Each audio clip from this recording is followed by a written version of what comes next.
दतिया से आपको खबर बता रहे हैं, पंडोकर सरकार ने भविष्यवाणी की है। पूर्व विधायक को बताया कि किसकी सरकार बनेगी, का इस बार विधायक बनेंगे हेमंत कटारे, सरकार में ओहदा भी मिलेगा।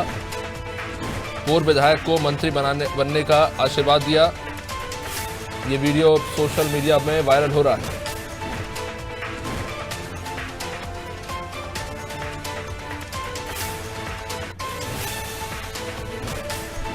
एक तरफ जहां मध्य प्रदेश में चुनाव को लेकर दोनों ही राजनीतिक दल जुटे हुए हैं, वहीं अब पंडोकर सरकार की भविष्यवाणी चर्चा में आ गई है। पूर्व विधायक को बताया कि किसकी सरकार बनेगी, कहा इस बार विधायक बनेंगे हेमंत कटारे, सरकार में ओहदा भी मिलेगा।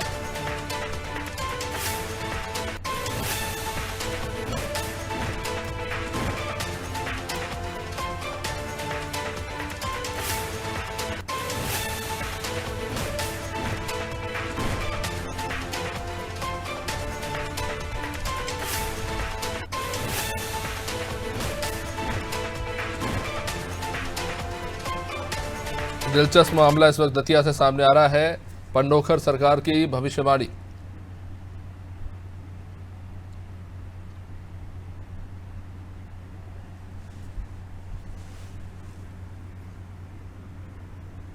आगे पास में हमें ये जरूरत नहीं होती कि कौन आएगा कौन नहीं आएगा, आएगा तो वही जो पंडोकर सरकार जिसे चाहते हैं। उठाइए भाई, क्या पूछना चाहते हैं? ये सामने हमारे भैया बैठे हैं हेमंत कटारे जी, जो पूर्व विधायक हैं अटेर से। मैं इनको मंत्री के रूप में देखना चाहता हूं। आपने किसी को बताया तो नहीं था? नहीं। सत्य बोलना, झूठ तो नहीं है। हेमंत कटारे पुनः विधायक होगा, भविष्य में आशीर्वाद है। बोलो पंडोकर सरकार की। इसको जरूर करिएगा। अब आप करोगे? मैं आपका पुराना भक्त हूं वैसे महाराज जी। अच्छा, हाँ, मैंने 5 अमावस्या भी की हैं पहले, क्योंकि मैं खुद सरपंची का चुनाव लड़ना चाहता था, तब आया था मैं आपसे पूछने। ओ हाँ, तब महिला, अब तो खैर आरक्षण हो गया तो सीट चेंज हो गई।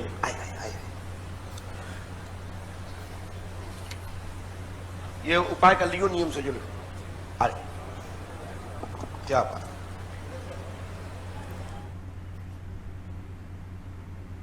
चलिए, हमारे साथ इस वक्त ब्यूरो हेड ब्रजेश चौकसी जुड़े हुए, उनसे बातचीत करेंगे।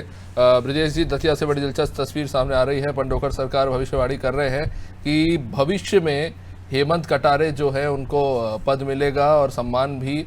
तो आप किस तरह से देख रहे हैं, कौन से भविष्य की ये बात कर रहे हैं?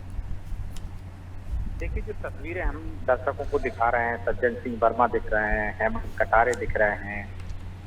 आज दतिया में एक कार्यक्रम था जहाँ पे पंडोकर सरकार ने ये सियासी भविष्यवाणी की।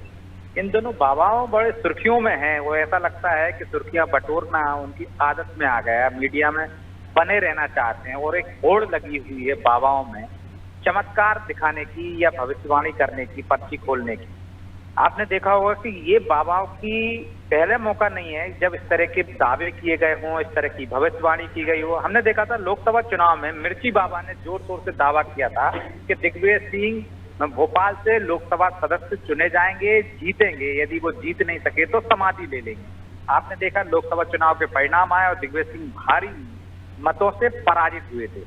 इससे आप देखिए कि इन दिनों बाबाओं के दरबार पर नेताओं की भीड़ लग रही है। अभी हेमंत कटारे जो कांग्रेस के नेता हैं और पूर्व विधायक हैं, वो कार्यक्रम में जाते हैं, उनका समर्थक बाकायदा पूछता है और पंडोकर सरकार पर्ची निकालते हैं। तो कहते हैं कि देखिए, आपने किसी को बताया तो नहीं, जिसको सरकार चाहेंगे उसकी विजयी होगी, उसकी सरकार बनेगी। वो कहते हैं कि विधायक बनेंगे हेमंत कटारे इस बार, उस सरकार में भी उनको महत्वपूर्ण ओहदा मिलेगा, यानी वो मंत्री बनेंगे।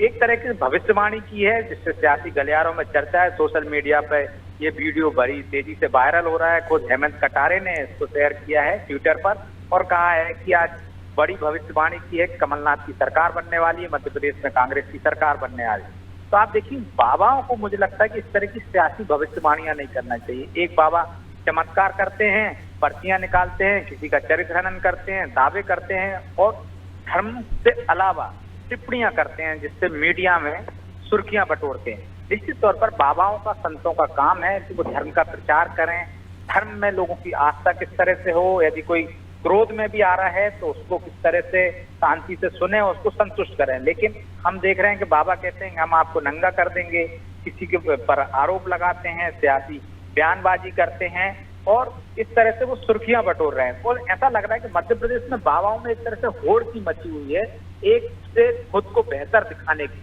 एक दूसरे से खुद को बेहतर आकलन करने की, लोगों में उनसे बेहतर दिखाने की। इसी वजह से इस तरह की भविष्यवाणियां लगातार हो रही हैं। हालांकि इन भविष्यवाणियों को हमने देखा कि किस तरह से इनके नतीजे आते हैं। इससे पहले आपको पता होगा कि बैतूल में एक बाबा ने कहा था कि कितने बज के इतने मिनट पर कितने फला दिन मेरी मौत हो जाएगी। तमाम मीडिया वहां जमघट लग गया था, लेकिन वो समय निकल गया और इसके बाद भी उनकी मौत नहीं हुई। तो ये चमत्कार जो की बात करते हैं, भविष्यवाणियों की बात करते हैं, निश्चित तौर पर ये कुछ दिनों के लिए सुर्खियां तो बटोर लेते हैं, लेकिन जब ये भविष्यवाणियां सही साबित नहीं होती तो उन बाबाओं पर भी लोगों की आस्था कम होती है। तो इस तरह से बाबाओं को मुझे लगता है कि सियासी भविष्यवाणियों से तो कम से कम बचना ही चाहिए अभी से। जी ब्रिजेश जी, जैसे कि हम देखते हैं जो बाबा हैं उनके लाखों की संख्या में अनुयायी होते हैं, और जब इस तरह से हम देखते हैं कि खुलेआम सार्वजनिक रूप से जब ये किसी पार्टी का समर्थन करते हैं तो क्या लगता है इसका प्रभाव उनके अनुयायियों पे भी पड़ता होगा, क्योंकि वो आंख मूंद के भरोसा करते हैं?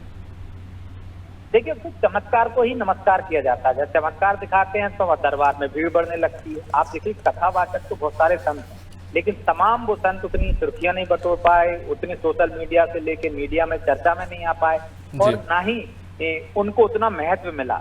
और जब बाबाओं ने कथावाचकों ने चमत्कार की बात करने लगी, लोगों के दुख दूर करने की बात करने लगे, तो उनके दरबार में भीड़ बढ़ती गई। यही वजह है कि मुझे लगता है कि इस तरीके को अपनाया जाने लगा है ताकि ज्यादा से ज्यादा उनके फॉलोअर्स हो जाएं, उनके दरबार में भीड़ लगे और उनको भी सुर्खियां मिलने, उनका भी महत्व बढ़ जाए। राजनेता भी देखिए, आप उन कथावाचकों, उन संतों के दरबार में हाजिरी लगाते हैं ताकि जो भीड़ उनके पास जा रही है वो उनको वोटर के रूप में मिल सके या उनके फेवर में मतदान कर सके।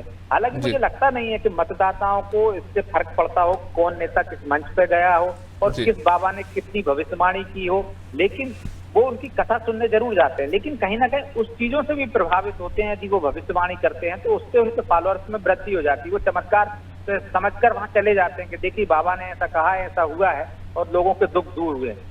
इस कलयुग में देखो या मानव उसमें देखो, आप तो किसी न किसी को कोई ना कोई दुख तो होता ही है। यदि बाबा से इस तरह के चमत्कार की उम्मीद में वहां भीड़ बढ़ती है और इसके कारण ही मुझे लगता है कि सुर्खियों के में रहने के लिए बाबा इस तरह की भविष्यवाणियां करने लगते हैं और पर्चियां निकालने लगते हैं ताकि उनके दरबार में भीड़ लगे। लेकिन पर्चियां तो चंद लोगों की निकलती है ना, वहां लाखों की भीड़ जुट जाती है तो उनका भी नंबर आ जाएगा अभी से। बहुत बहुत शुक्रिया ब्रिजेश जी। तो जाहिर तौर पर भविष्यवाणी जरूर हुई है, लेकिन नतीजे तो मतदान के बाद ही स्पष्ट होंगे। लेकिन बाबा की इस भविष्यवाणी से उम्मीद करते हैं हेमंत कटारे जी का कॉन्फिडेंस तो बड़ा ही होगा।